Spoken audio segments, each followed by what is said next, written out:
కొత్తగూడెం జిల్లా జూలూరుపాడు పోలీసులు శబాస్ అనిపించుకున్నారు.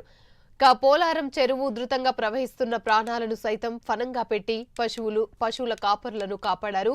దీంతో పోలీస్ సిబ్బందిపై ప్రశంసలు వెల్లువెత్తుతున్నాయి. భారీ వర్షాల కారణంగా ఎలకలొడ్డు అటవీ ప్రాంతంలో ఉన్న పోలారం చెరువు పొంగిపొర్లుతోంది. అయితే పశువులను అడవిలో మేతకు తీసుకెళ్లిన 10 మంది కాపరులు అక్కడ చిక్కుకున్నారు.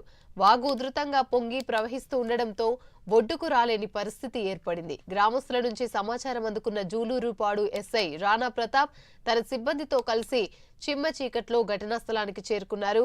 పోలీస్ వాహనాల లైట్ల వెలుతురుతో వాగు అవతలి వైపు నుంచి జీవాలు మనుషులను సురక్షితంగా తీసుకొచ్చారు.